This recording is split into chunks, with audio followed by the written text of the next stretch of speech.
Welcome back to Nowstalgia Pod. We're giving you your weekly look at what's going on in pop culture. My name is Pat Sheehan, with my co-host, as always, Dave Martin Swagger. Dave, what's going on, man? Hey man, how's it going? Hear those new Drake songs from 4 hours ago? Yeah, so we're recording just a tiny bit early this week.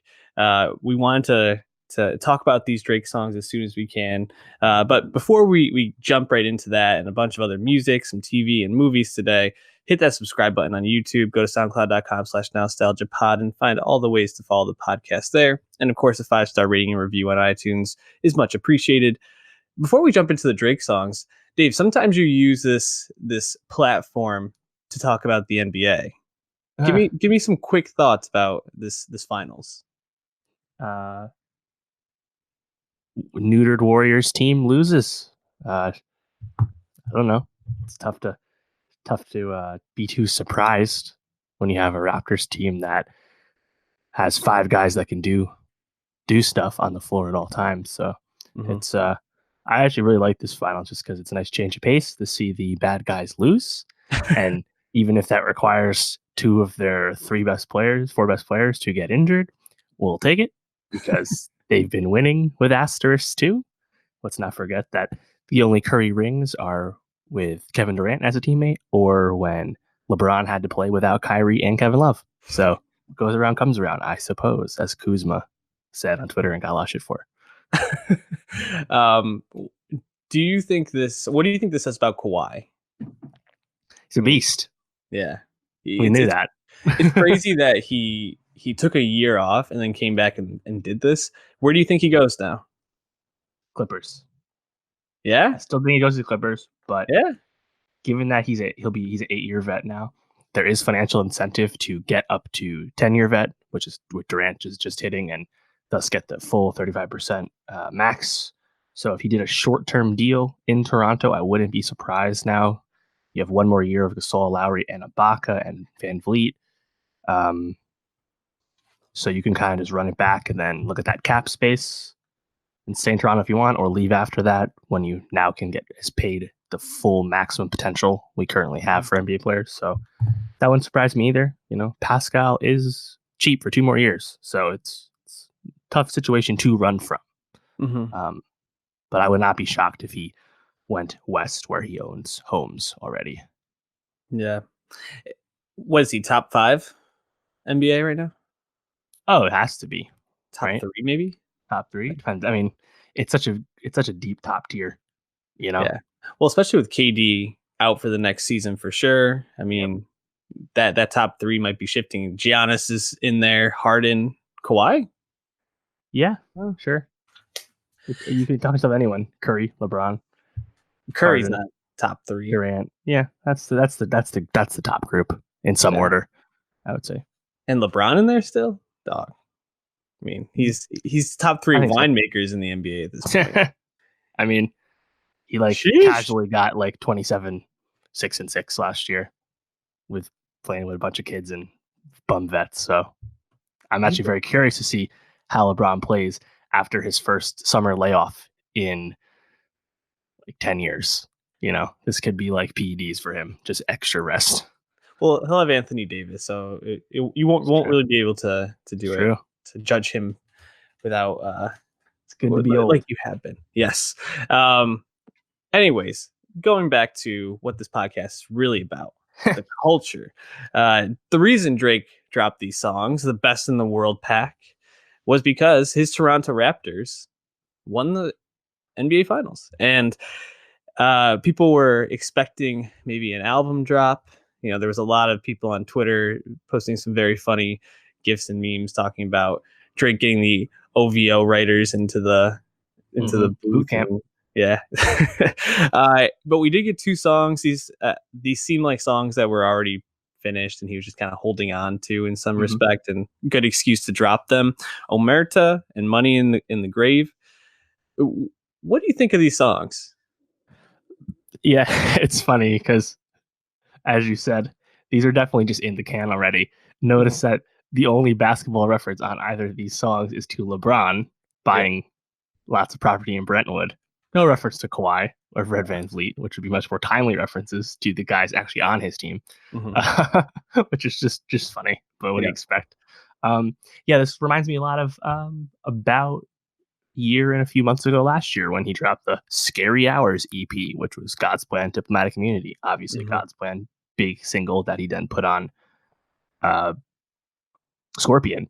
But I don't think either of these songs probably make it onto a project. I mean, we kind of expect him to release something this year just because he's released something every year since the past 5 years, I think. So we'll release some kind of project. And we know we talked about Scorpion. He's not really been curating his projects too much, really, given their overall length and just repetitiveness in spots. So I wouldn't be surprised if this is the last we really see these songs. I don't expect any of these to be the next God's Plan or anything like that. But I think they're fun songs, and that's kind of just what Drake represents. Is he can just make really solid tracks that don't sound special in the Drake canon, but are still pretty solid rap songs at the end of the day. So I like both of them. What about you? Yeah, I like Money in the Grave a lot more than Omerta. Omerta, I think, is still really good. It's Drake just being super braggadocious. He calls out Pusha on it. That's amazing, by the way. What was the line again? Last year, haters really feel like they rode on me. Last year, haters got hot because they told on me. Shout out Pusha T. Love it. Actually, funny. I was watching. I forgot what the name of the show, but it's the David Letterman talk show on Netflix. My next guest needs no introduction. Yeah. And Kanye was on it, which is actually a pretty interesting interview. I recommend watching it if you like Kanye at all and find him to be an entertaining public figure. But he brought up Drake, but in the most roundabout way. He's like, well, there's this guy I can't talk about. David Letterman is like, why? And he's like, we might have had a little beef last year. So pretty interesting that Kanye's camp is taking that route of can't talk about it, but Drake's out here calling out Pusha, and pretty interesting. Anyways, Money in the Grave though. Rick Ross, when he slides into that track, man, it's like fucking butter, like just melting butter. It's like so perfect. And Rick Ross continues to be on the heater of like guest verses, dude. Just every time he drops it, he kills it. Three big ones in the last year or so. Hard Piano, Birds, and now this one. You mentioned this when we talked about Denzel's album, of course, because that was really cool. Miami on Miami feature. But yeah, I mean, like J. Cole's getting all the attention for lots of great features, and he's put out more than Ross. So that makes sense. But yeah, man, it's cool to see late period Rose still not just relevant, but contributing in a positive way. It's awesome. Rose. Any last thoughts on these Drake songs before we move on to some albums? No, I don't think either of these is a big hit, but they'll get lots of streams just because they're the new Drake stuff out, and he'll probably let these simmer for a while, and then we'll hear word on the actual next project. And if you have Spotify and want to stream these Drake songs, you should go to our Nowstalgia Best of 2019 and listen to Money in the Grave, which was just added on there this morning. Another person who we're going to have some songs added is GoldLink, dropping, this is what, his sophomore major label album? Yeah, so 2017, 2 years ago, he dropped At What Cost. And I had viewed that as his debut album, but I was actually reading GoldLink in an interview that due to label agreements, that was considered a commercial mixtape. And this new project, Diaspora, is technically his debut album per label stuff. So honestly, confusing, but it sounds like a legitimate reason. And we usually don't get any kind of explanation these days. So I'll take it. So our guy GoldLink here dropping his debut album, which pretty impressive to be a debut album when you've had some really solid work. You mentioned At What Cost, which I think was garnered quite a bit of attention back in 2017 for being fairly experimental, infusing a lot of different sounds. GoldLink, I think, represented himself well as a rapper on that album. But Diaspora, I mean, I think you and I have been texting about it. We've been pretty blown away by this album. give me your just general thoughts about this album. What you think stands out or makes it special? Yeah. Well, people kind of been on GoldLink for a while now. It's like XXL Freshman several years ago. At What Cost? Got a Grammy nom for Crew, which was an amazing track. I had that in my top 10 songs 2017, and really showed that he has a unique sound and also is a strong presence within the rising DMV rap scene. And then have Diaspora come out, and it's like, all right, we have that DMV flow still present. Yet now he's incorporating all these other worldly influences, a lot of Afrobeat and dance production. And he's had house production in the past, even going back to his 2015 second mixtape. But to hear it come out of this album just feels so international while still very much being a rap album. It's just really awesome. And definitely one of my favorite albums of the year thus far. I've listened to it several times already. So yeah, I was a big fan. What about you? What did you think stood out? I mean, you hit on a lot of the things. I think just the broadness of the sound is what impressed me the most. And if you go back and listen to At What Cost, I feel like that album is almost like cut up into sections. Like there's the K Tronada section, and then he like kind of goes like I would say more international at parts where he's like, he's sampling the Speedy Hairs or something like that. I forgot what the name of that band was on Her Side Story. But it's almost like he like zooms in on his influences and zooms out pretty quickly on that album. But I feel like on Diaspora, what he does really well is he infuses the different influences he has, whether it's DMC or Afrobeat or dancehall, and he sprinkles it in throughout in a really really masterful way that I think makes the album feel a little bit more cohesive than At What Cost, and it just kind of keeps it flowing. Like I feel like I went from the second or third song of this album to almost like the last song without even really like thinking about like, oh, what track are we on? Like I was like, oh, this thing just flows really well together. The middle, I guess I would say, is like the feature part of the section of the album, because you got Pusha, you got Tyler, Jay Prince, all kind of coming in and doing their own thing. Yep. But then it kind of zooms back out to be him kind of finishing it up by himself on like Tiff Freestyle and Swoosh. Just a really, really well-made album. And I know you tweeted about like his influence, his infusion of Afrobeat and dancehall in here. What tracks do you feel like really did that well? Yeah. I think Zulu Screams, which was want to say the lead single, which got a lot of love when it came out. But you listen to a song like that, you listen to a song like More or Yard, or of course No Lie, Wizkid, you know, you just hear the broader African influence that's got much more accessible here in the West recently.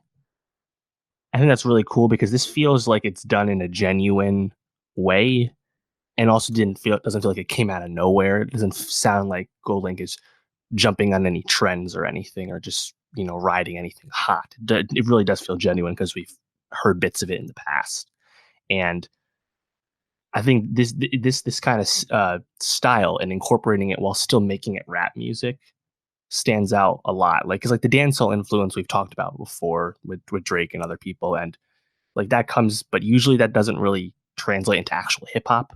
It's more just like reggae inspired music. It's not really rap. But I feel like GoldLink is really finding a way to like walk both lines at the same time, which I think just makes good music. It sounds really good. And as you mentioned with the features, I feel like You Say with Tyler and Jay Prince, that really tactfully done song. I think the Push It feature, I like the Push It feature, but it almost doesn't fit with a lot of the other vibe, just because, as the song would suggest, it's just about Pusha doing his coke bars, which are great. We like the coke bars, but it almost feels like a weird like interlude of sorts, just because it doesn't really relate to much on the other album, but it's fine. I think most of the tracks really move, and like you can really just kind of bounce to these. Like I thought the Khalid feature actually was pretty solid. It's a bit of an Mhm. understated feature, given what we've heard from him recently. But like Joke Ting, Maniac, into the Khalid song, and Zulu Screams, Yeah. that like those 4 songs after the very brief opening track really Mhm. starts off really great. And then also having You Say Go Into Yard, Spanish song, one of the most internationally of all these tracks, as well as the WizKid track. Like it's just Mhm. 2 really good sequences in the beginning and end. So love the album. Yeah, it's a really strong album.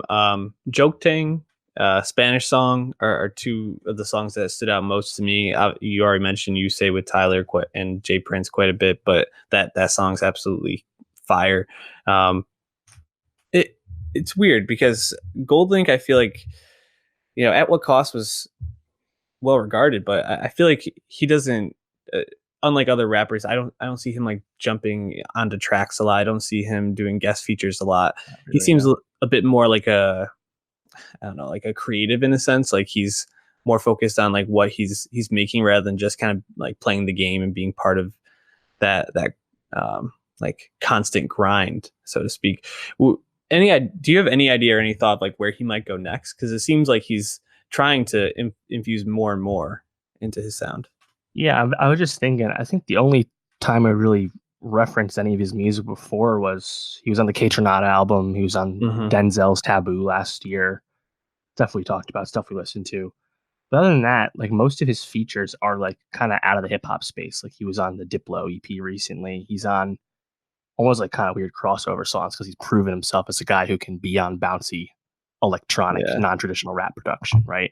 And I kind of feel like that's the easy path for him to Mm-hmm. grow because he's already proven himself as a successful, competent rapper, good rapper. You Mm-hmm. know, um, I think what's interesting, and I'm actually curious if this continues, is as this album cover suggests, you hear throughout the album, Justine Skye, his famous girlfriend, R&B singer, is definitely like his muse on this album. She has kind of Mm-hmm. like a lot of background vocals at the end of a few of these tracks throughout, and they've collaborated before, if I remember right. But I wonder if he just continues to kind of do what she does and just maybe really mold into a more I don't know, quieter sound. I don't know. He can go in a lot of directions, so very Yeah. exciting.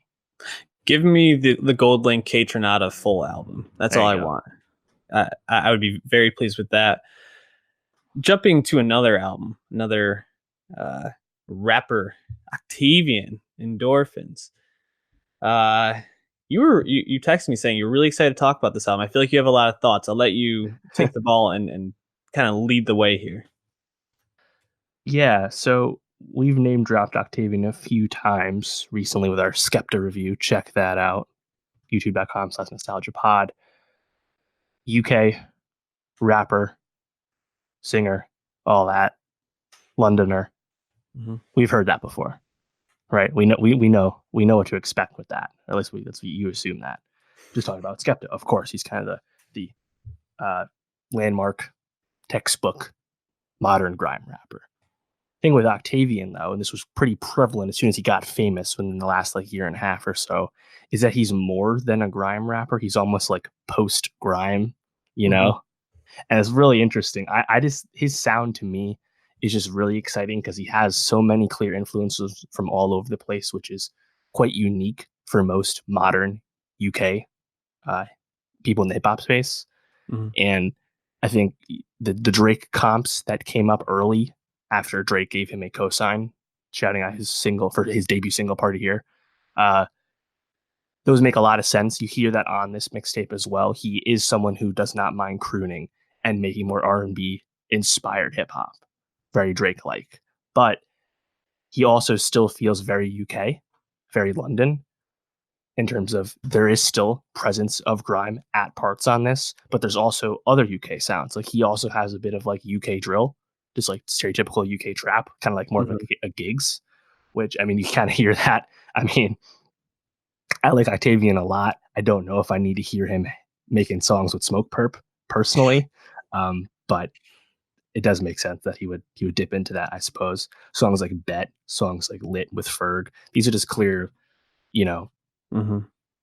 melding of the different types of UK rap we have.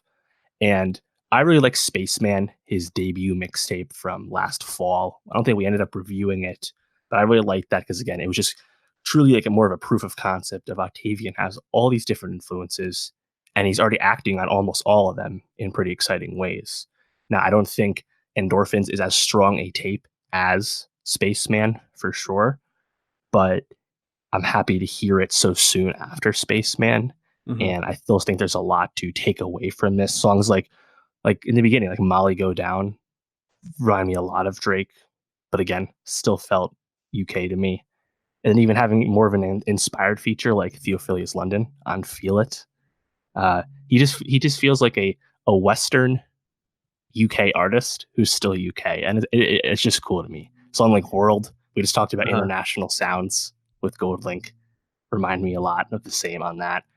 But overall, I think it's a tape that definitely has its flaws, definitely has some repetitive moments, despite not being super long.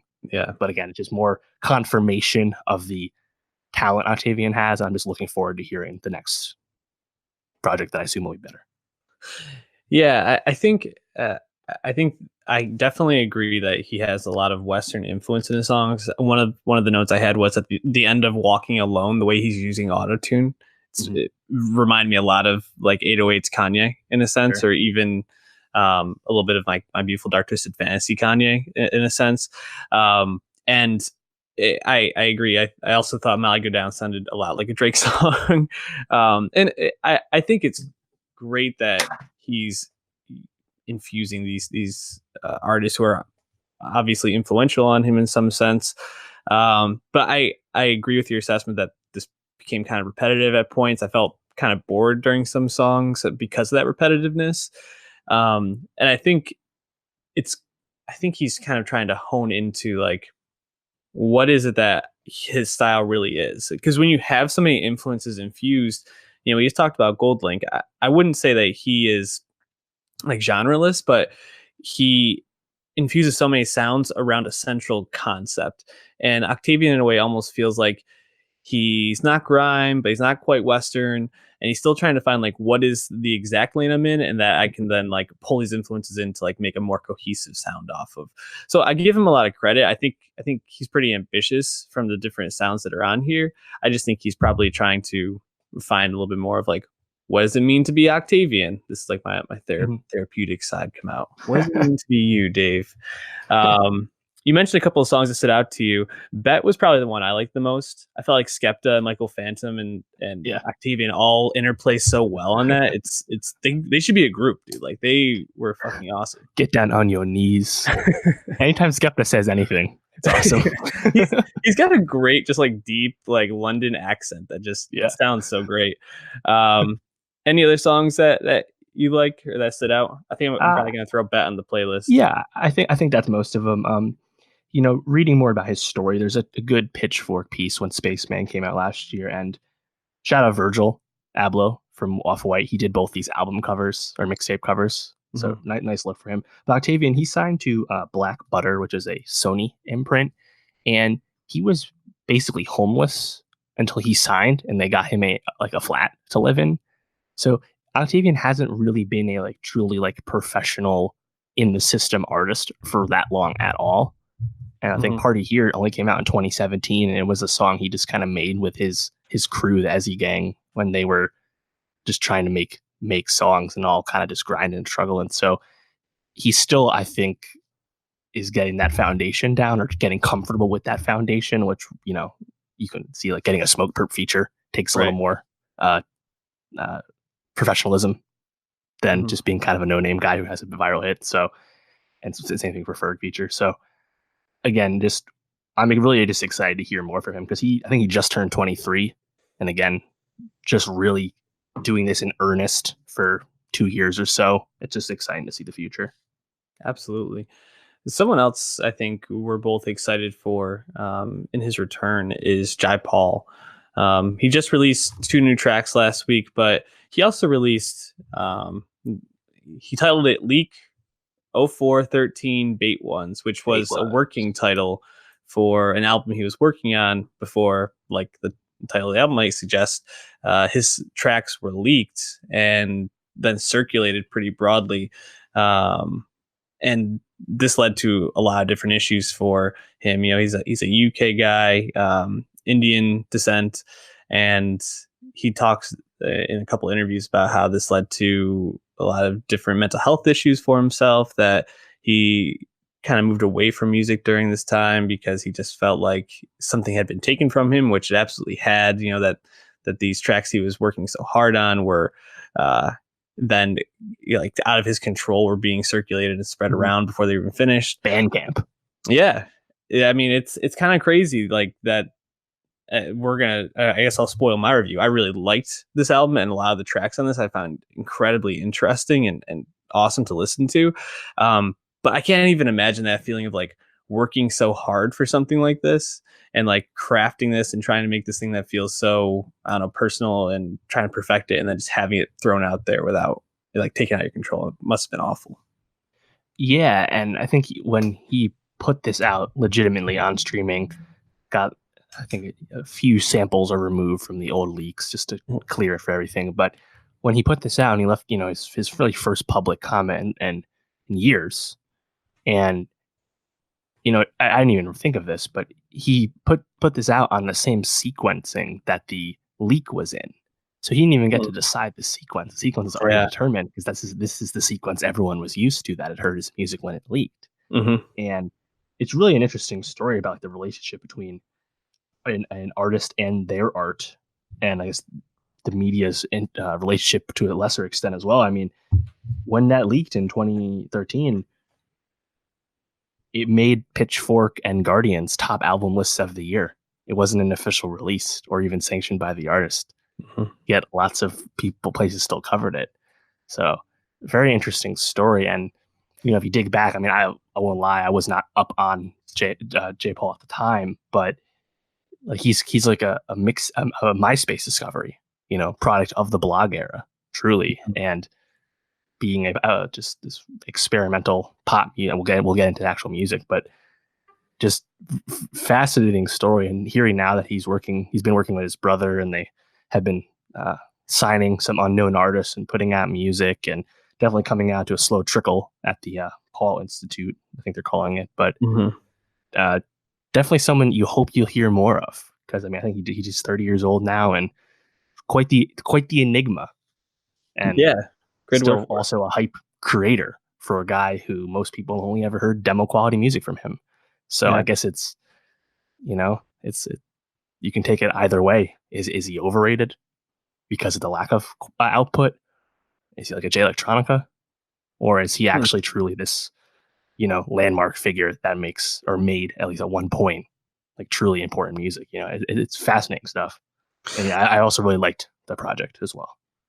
Yeah, I think that's a really interesting question, and maybe that's something we can come back to when we talk about the two new tracks he released. I do want to just touch on a couple of the tracks from this album, because I think there are going to be a lot of people who are finding this that, just like us, weren't on it in 2013 and may not have been aware of what was going on.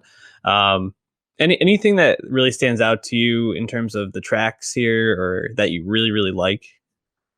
Right. So I think some of the negatives with the tape is just that, as most of these songs have as an addendum now, most of the track names that they say unfinished, and a lot of these songs truly just sound like demos. They're half an idea. They're not fully completed songs. They're short run times, all that. And even if you appreciate the ambition some of those songs are bringing, at the end of the day, they're not complete ideas, and usually not mixed that well. I think XL Recordings, his label he's been on this whole time, said that they actually had an engineer comb through all his files to find the highest quality masters that matched the leaks. So they didn't actually try and change anything, really. They just tried to find the best versions they already had. They didn't remix anything. So at the end of the day, some of these songs just aren't only going to sound so good. So I don't even really pay attention to them, because again, we're reviewing a demo project that just got legitimized. But the songs that did stand out to me, some of them are still technically unfinished, really stand out. Like, obviously people know BTSU, which was his debut single. I think that song came out beginning of the decade, before the leaks happened and stuff. That song got a lot of attention. I think Zane Lowe really evangelized for it at the time. Jasmine, his second single. And again, people know that the song as Jasmine Demo, another one.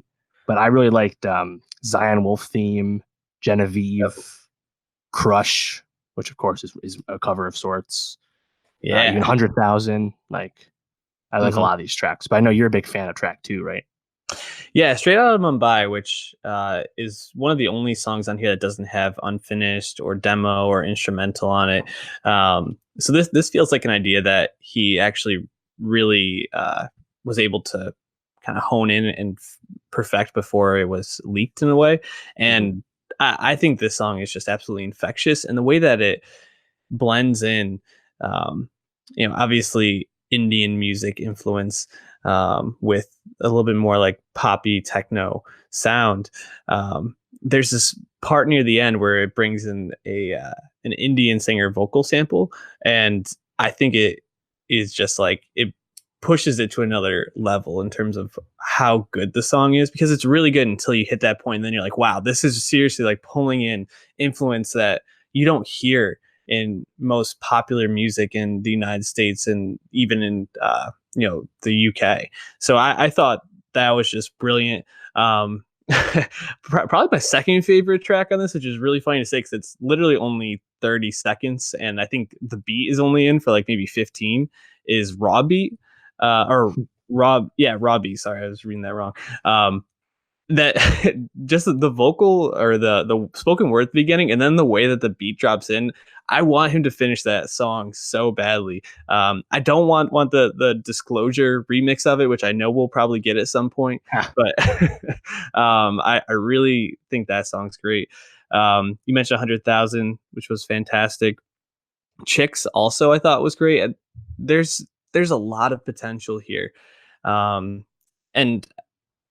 I mentioned he dropped these other two songs, Do You Love Her Now and He, on June 1st. And I think those songs are both very good. And I think he still is displaying that potential. He uses audio levels and kind of cutting in and out of sounds, to create this like almost trancy, like floating through air type feeling on a lot of his tracks. And I think it's too early to judge who he is as an artist, because obviously he's stepped away for a while and hasn't been releasing things.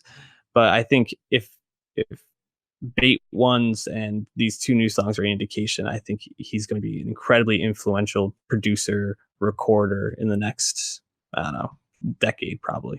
Mm-hmm. Yeah, it's funny. I didn't actually know of BTSU when it was blowing up, but I had heard Dreams Money Can Buy, the Drake freestyle, over BTSU, and just was totally unaware of the sample in 2011. Yeah. Kind of embarrassing in retrospect. Yeah, it seems like his brother is the much more Rich public. Paul, right?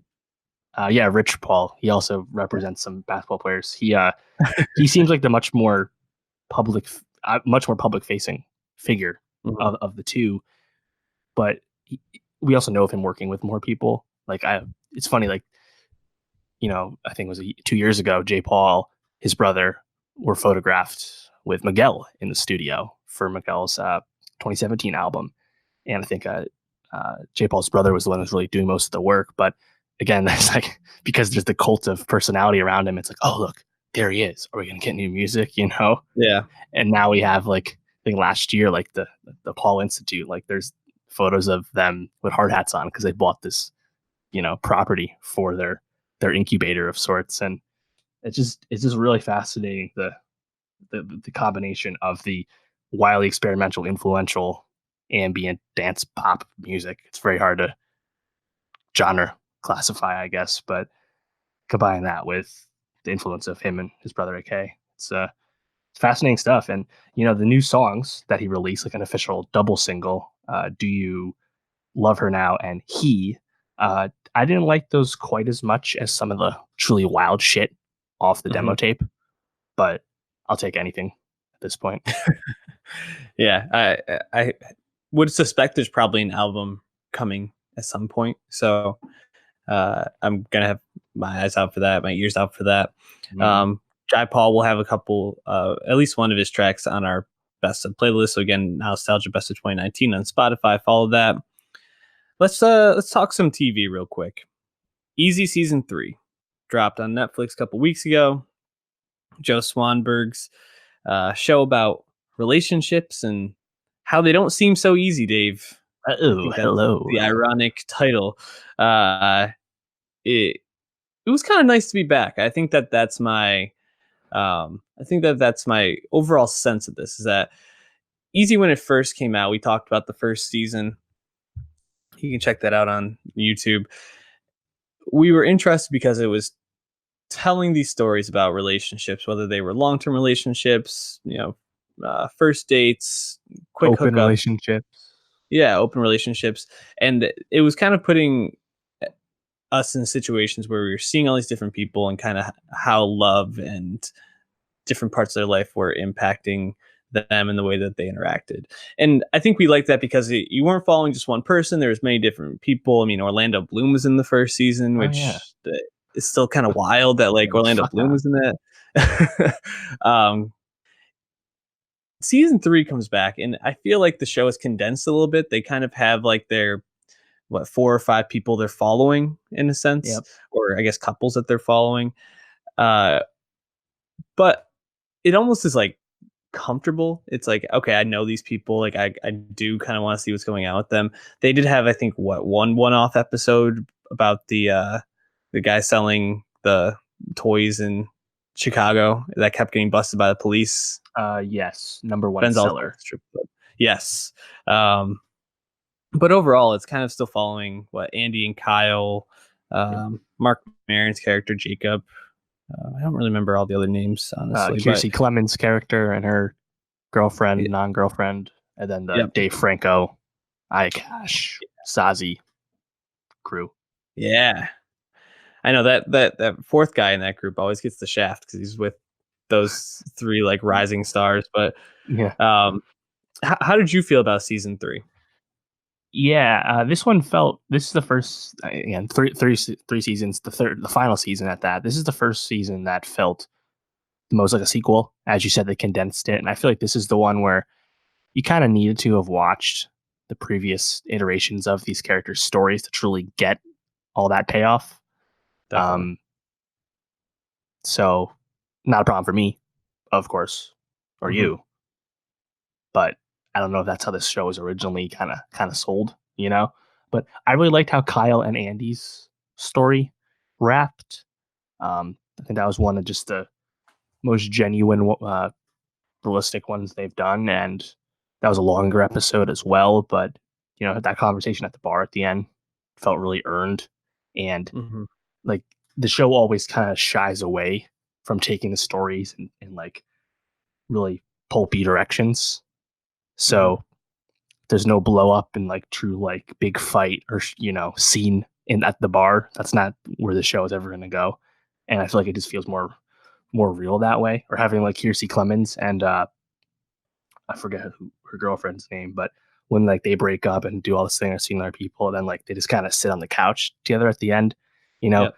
it just the show's portrayal of adult contemporary relationships in Chicago and the suburbs of it, like it just feels really genuine because it's always very small scale and understated. And I think that's what's really appealing about the show, or has been appealing about the show, is that just there's no like hook or gotcha moments or anything like that. It's just kind of these stories, mainly just a lot of dialogue, and you could usually just connect with these characters because by and large they're well written, they're well drawn, and again, like a lot of these relationships, whether it's non-traditional stuff, LGBT relationships, all that, not stuff you see all the time. So seeing it done in just a matter of fact way is pretty nice once in a while. So that's kind of my thoughts on the show overall. Is like the first 2 seasons didn't crack my top 10 either time. I don't think they Hmm. cracked yours either, but it's just kind of just a solid show. And again, like being on Netflix, Joe Swanberg, not a big name. Hmm. So I have a feeling the show has largely just gotten lost to the Yeah. ether that is the content mines. But I feel like people that do like it just kind of appreciate it just for being what it is, and not trying to be anything else, which, it's tough to hate on. It's funny. At times I felt like I was watching this season through my fingers.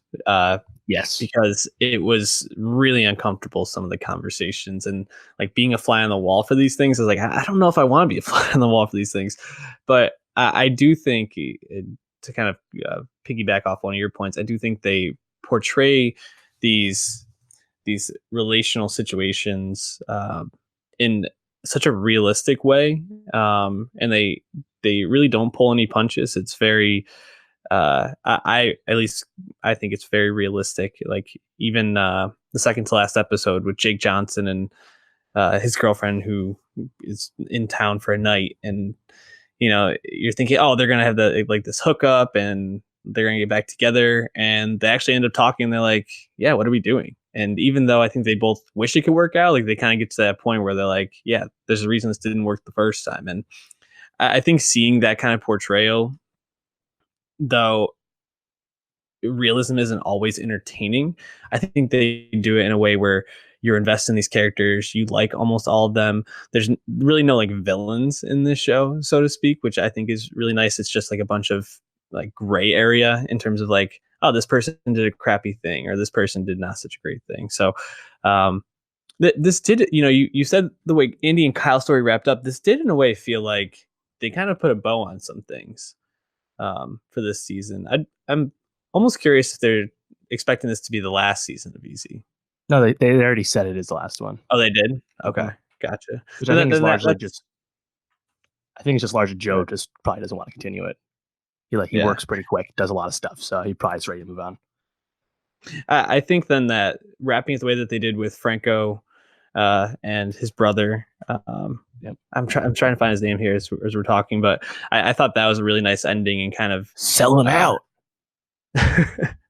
in a sense, certainly. Yeah, that was a really annoying like through line of Dave Franco's character not wanting to just want to experiment, man.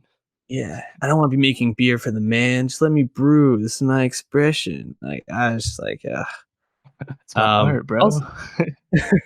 Also, shout out to old HBO like forgotten stars that make a cameo this season. John Gallagher yes showed up.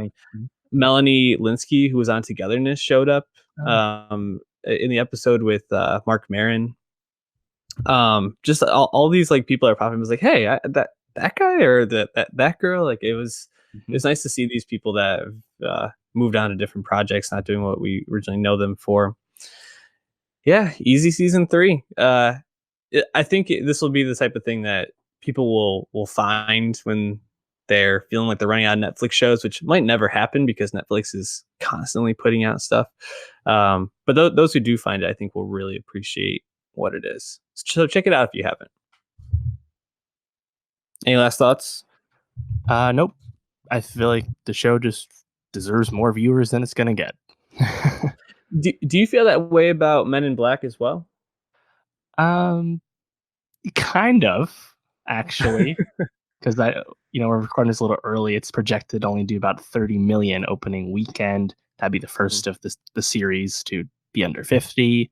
Definitely not what's was it Sony? Paramount? I believe so. I forget. Not what they wanted when they greenlit this sequel. But spoilers, I actually kind of liked it more than I expected, given the critical painting. To be honest, we'll get into that. But what did you think? Do you think this deserves more viewers? So it's at a 26% Rotten Tomatoes. Consensus 24%, which I think is a little bit low. I think that this is a fun movie, unnecessary. I don't know if anyone was clamoring for another Men in Black movie, but when we heard that Tessa Thompson and Chris Hemsworth are going to be teaming up, I mean, who doesn't want to see more of them together? And I honestly think people I don't want to be around. That's who. I honestly think that they were great, and I think my biggest critique of the movie was I don't think it was as funny as I thought it was going to be, and I also felt like it was telegraphed. If you've seen Liam Neeson in a movie in the last 3 years, he always starts off as a good guy, and he always becomes the bad guy. So just expect it at this point. Right. Well, yeah. The thing about Liam Neeson too is like the trope of sorts of one guy who's supposed to be on your side doubts you and goes after you, and they clearly set it up so he's the actual bad guy, but no, it's the guy who was really your ally all along. He's the villain. Like we've seen that framework, that skeleton before, right? But also someone like Liam Neeson isn't going to sign on for the check to this movie, this franchise movie, if he doesn't get something fun and cool to do, right? Unless he's only going to be in the movie for like 2 seconds, like Emma Thompson, right? So it was just very obvious where that was going to go. And that's obviously disappointing just because it just feels a little amateur. But yeah, and by the way, this was Sony, and any money they might lose on this, they'll make back with Spider-Man Far From Home soon. So we'll be okay. But yeah, it's funny. This movie cost literally half as much as Men in Black 3, only 110 million production budget, which says a lot about how fucking dumb expensive Men in Black 3 was. But I think they said it needs to make 300 million to break even. So we'll see how the international gross is this week. That'll obviously give us a great idea as if that's realistic or not. But I was, reflecting on the movie, and if we're being honest, Men in Black 1 is the only Men in Black movie that matters, that's any good. And when you already have a bunch of bad sequels, I really don't like when people go after the new bad sequel and say it's ruining anything, because that's just not true. Like people did that with Jurassic Park, which again has one good movie in its series and like one movie that's kind of fun in Jurassic World 1. Like, so it's like bad sequels don't matter when there's already been bad sequels, right? Unless it's something really high in prestige like Star Wars, right? So Men in Black International is, I feel like, up to par with the rest of the Men in Black sequels. And I think people just have some rose-colored glasses about Men in Black 2 in particular. And it's just disappointing because, Men in Black International, I thought starts really well. I really like the Tessa origin story of sorts, kind of the way she's playing this like spunky character and how she gets into the Men in Black and all that. I really like that. But as soon as the bad guys show up behind that dude in Marrakesh, and it's like, all right, it's like it just kind of grinds the movie down. It's like these lifeless, personalityless villains that are just there to be defeated. The Hive. No other presence, no contribution, But Dave, just disappointing. They can break dance. Like I felt like that was kind of like something they really wanted to like pimp out for some reason. I found that incredibly strange. Yeah. And I actually feel like the lower budget really stood out because even if you think about like Men in Black 1, like you get to see like a really big alien, like that cockroach alien. I forgot his name, but like the one that they're fighting at the end. That's a lot of CGI, especially for that time period. But in this one, like the Hive, you kind of see, but they're kind of just this like, I don't know, blob that Liam Neeson turns into for like the last, I don't know, 5 minutes of his time on screen, and the rest of it is just like in this portal. It's the shadow, and I felt like they really, like, for a movie that has so many aliens involved in it, like you really see what Vungus, you see that one that Tessa Thompson befriends as a child that's grown up, and then like kind of the ones walking around the headquarters. But other than that, you don't really see a ton of aliens until like, I guess, High T becomes the Hive monster or whatever he is, right? And Kumail, of course. True. What did you think of Pawnee? I thought a lot of his jokes were actually kind of funny, but like they're running the jokes out like really, really fast. So it's just kind of like not all of them will hit. You're just going through them. I really liked when he was like being the intermediary between Hemsworth and Tessa. I thought that was kind of funny. But yeah, I mean, some of the jokes are bad or corny, you know.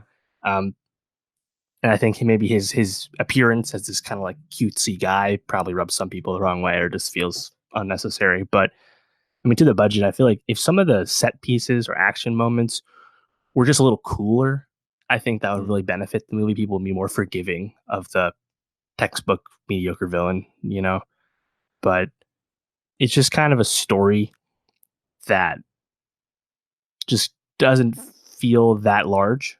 As you said, not a lot of aliens. This is Men in Black International. And yes, we go around the world, but it always kind of feels small scale. And usually I like that, but everything else around the framing of this story wants you to think the opposite. So Right. it doesn't quite mesh. But for what it is, I still enjoyed my time with it. And like I thought Hemsworth and Tessa, as you said, they had great chemistry. I just really like them as performers. So even if I'm watching them do mediocre material, I still don't mind it. Yeah, Hemsworth especially, I feel like has established himself as more of a comedy actor Yes, recently. true strength. I mean, it's crazy. You think about even like Ragnarok, where he's the star, but that movie is very funny, and I think where it thrives the most is him just being this like goofy Thor instead of like the more serious one from the first two Thor movies. Yep. And then obviously in Endgame when he's fat Thor the whole time, I think he provides a lot of comic relief. So he's on a bit of like a comedic heater. And Tessa Thompson, I mean, her and Janelle Monáe, dude, whatever they want to do, they just kill it every time. Like, what a couple! God damn. I have Yeah, no man. more to say. Those are all my thoughts about that. It just big picture. It is disappointing that this movie is underperforming because this makes 4 sequels basically in a row this summer that underperformed. Godzilla 2, Cedar Life of Pets 2, Dark Phoenix, and Men in Black International. Those are all big budget sequels not made by Disney. Yes, Mhm. Dark Phoenix is now under Disney, but they didn't produce it, of course. And now what happens? We get Spider-Man, Lion King, and Toy Story 4 next week. There's no non-Disney blockbuster until Hobbs and Shaw, beginning of August. It's like all the other studios kind of fired their bullets or punted Yep. on the window, and now it's Disney's time just to take more of the money, take more of the market share. Kind of disappointing, not what you want to see.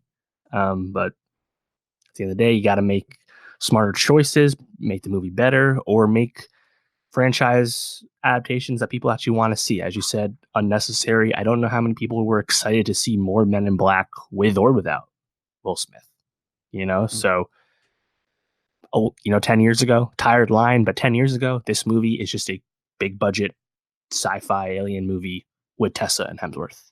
That's its own Yeah. thing. But you can't make that now unless you attach it to something else because you're not going to get $100 million otherwise. And that's what they had to do. Just a shame that they didn't make something a little better. Yeah.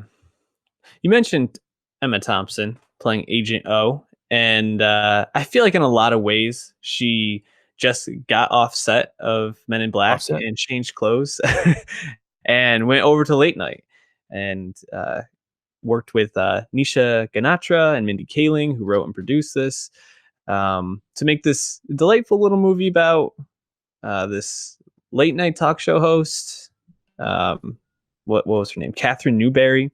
And she's kind of, I don't know, a bit unmotivated, a bit lethargic in her career at this point, kind of just going through the motions. And her show's about to be canceled, and in comes Mindy Kaling as a female hire, as a token hire in a lot of senses, to kind of shake things up. Sitting at an 81% on Rotten Tomatoes. I think there's a lot of good in this movie and some things that didn't necessarily land or weren't as fleshed out as maybe I think they could have been. But overall, I really enjoyed Late Night. How are you feeling? What's your temperature like on Late Night after seeing it yesterday? Yeah. I quite enjoyed it a lot. It makes sense that it was the buzziest film out of Sundance and thus was the most expensive acquisition. Amazon shelled out $13 million to get Late Night. And Mindy Kaling only got this movie made for a $4 million budget. So it's really impressive in that regard. But yeah, I've really found it enjoyable just because I think some people maybe have the frame of reference that this movie is this super woke comedy that is just gonna shove its politics in your face, blah blah blah, Hollywood, right? But even if you're dumb and reductive and feel that way, if you watch this movie, you wouldn't actually have that takeaway if you have a brain, because Mhm. this movie is much smarter and tactful about its commentary on the Hollywood, the inner workings of Hollywood, and uh, the differences men and women face in that workplace, you know. And I Mhm. just really appreciated how that story was told. And I think Mindy Kaling's direct experience in that world, obviously plays a big part because she actually kind of knew how to make this movie. But it really Mhm. kind of shies away from easy opportunities to be super tropey and thus be Mhm. safer in your story. So I really like it a lot. And I hope this movie gets seen by a lot of people. I know it's projected to do a bit of a modest opening weekend. I mean, it had a really high per theater average last week in limited release. So staggering it was smart on Amazon's part. Obviously, we saw how Annapurna failed Booksmart by throwing it wide right away against Aladdin, thing late Mhm. night. Even if coming out right now is probably not the best time for it, hopefully it can serve as a bit of counter programming. We'll see. But yeah, I've liked it a lot. Yeah, the things you touched on, I think, were really well done. I think the stories about the struggles that females have in these sort of work environments, even just the difficulty getting opportunities for females in these sort Right. of environments, I thought was done really well. Um, I thought that Mindy Kaling and Emma Thompson had good good why can't I think of Chemistry. the word chemistry. Thank you. Had good chemistry on a screen together, and I thought they played off each other pretty well. I also thought Emma Thompson gave a really strong performance. It's difficult because I think a lot of times the kind of women that we see in these movies are showing their soft side, and are the ones who are I don't know, a bit more emotional. But her character is very unemotional and just very driven and very success oriented, and I think that that can come across sometimes to people as like, oh, this is not what we want to see, or not how women really are. But I thought she actually played the character very well, and especially the behind the scenes looks with her husband, or Yeah. uh, when Mindy Kaling goes over to her house and they're kind of talking about her career and what she like stands for. I thought really expanded the character in a really beautiful way. Um, Lithgow I thought was actually really really good as like a big character who got to come in and just kind of flesh out Catherine Yep. Newberry a little bit more. Where I felt like they could have done a bit more is, I think, looking at the role mental health played, because they kind of just kept dropping in like, oh, Catherine's clinically depressed, and Mm-hmm. that she's dealt with depression in the past. Mindy Kaling kind of talked about how that's something she also deals with, but I feel like that was never really fleshed out or expanded upon to the point where it made a ton of sense, other than just kind of saying like, oh, these things are hard and being this kind of profession is hard. But I felt like they were trying to say more with that didn't necessarily land. But I give them a lot of credit for really touching on these sort of issues that I think are starting to become more well known in our more public culture, but still females and people of color have to face. Right. Yeah. I mean, there's a bunch of other threads. Her Mindy getting hit on at work a little bit, having a relationship Mhm. with one of her coworkers. There's a bunch of threads that, by the nature of it being a movie under 2 hours, it can't flesh them out as much as maybe they deserved. I saw more than one review mention that this actually had great series potential because you could have fleshed out more of Hmm. those uh, those threads. I actually don't think I actually agree with that though, just because I feel like the best way for the story to be told and absorbed and ultimately, consumed by people was it to be in a movie form. Mhm. So I just feel like it would have an even harder time standing out if it was a show, even if it was a lauded show, just as the way TV works right now. Um, Mhm. but you know, it's interesting that Amazon shelled out so much money for this because I mean, I think we've briefly mentioned this at time, but Amazon largely has struggled at the box office in terms of getting much return for the movies. A lot of times they're spending a lot at festivals to acquire films that are good movies, but they're usually not making much money. I mean, Big Sick and Manchester by the Sea, which both got Oscar attention and Mhm. awards, both won. Those both made over $40 million here in the States, but no other movie Amazon has acquired has made 15. Hmm. And that includes lots of movies we've talked about that we like Beautiful Boy, Beautiful Lost City of Boy. Yeah. Z, Mm-hmm. Don't Worry, Won't Get Far on Foot, You Were Never Really Here, Cold War. A lot of movies we liked, we talked about, got a lot of attention online, but they just had a hard time, I think, pushing movies through. And I think maybe they're going to get better at that. I feel like late night has good awareness from what I can tell, but me and you are more in the know than the average person. So I can't really say. We'll see how it does this weekend, as I said. But yeah, I think I have this in my top 10 right now, and it's just, I think Mindy's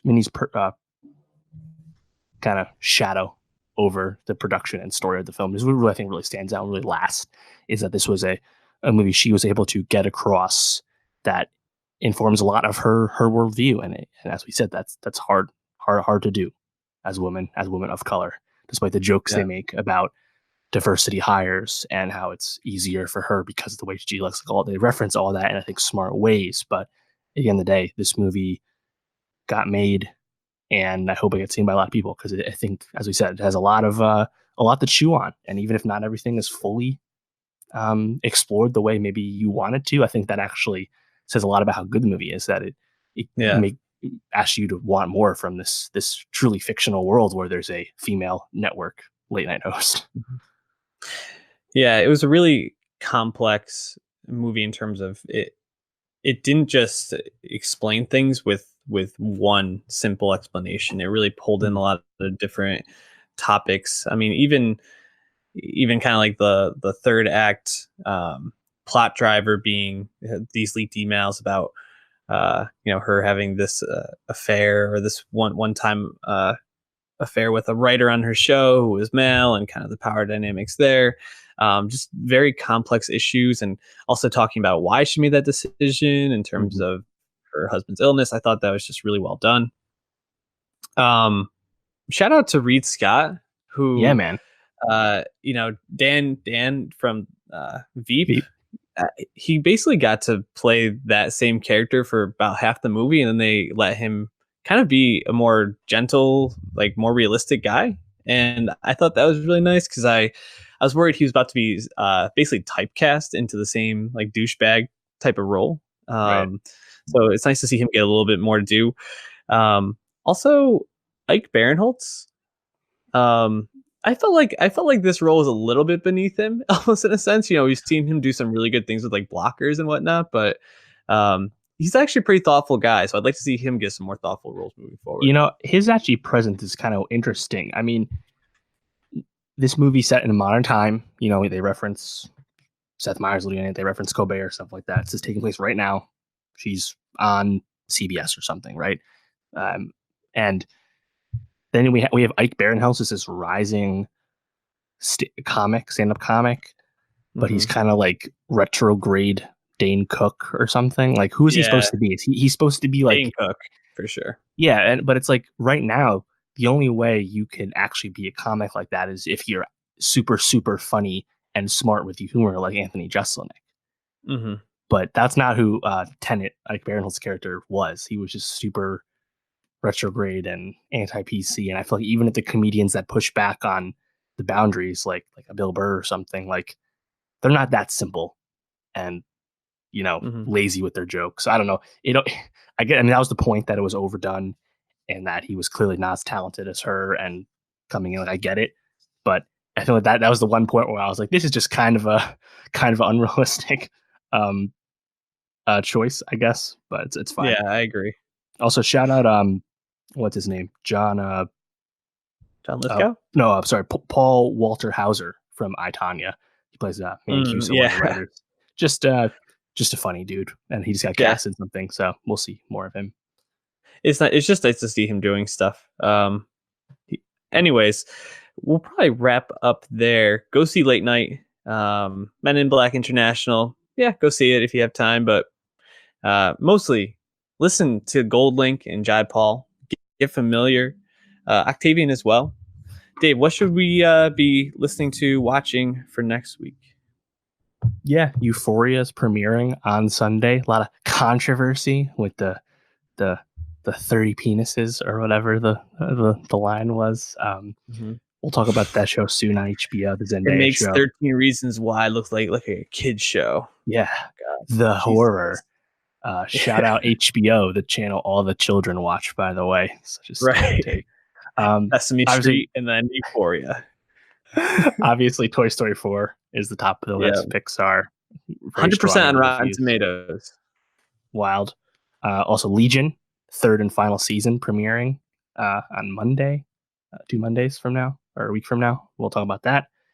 Wreck and Tours album, Mannequin Pussy album, stuff to talk about. Last Black Man San Francisco from A24. I'll be seeing that soon. We're going to talk about that as soon as we can. So plenty of stuff to discuss, like always. Maybe we'll also talk Bruce Springsteen, who was left off our New Music Friday tweet. I had no idea. Blasphemy. Getting really good reviews. So if you have time, maybe fit that one in as well. Anyways, you guys got some homework for the week to catch up, but we'll talk about it all next Monday or Tuesday. Peace out.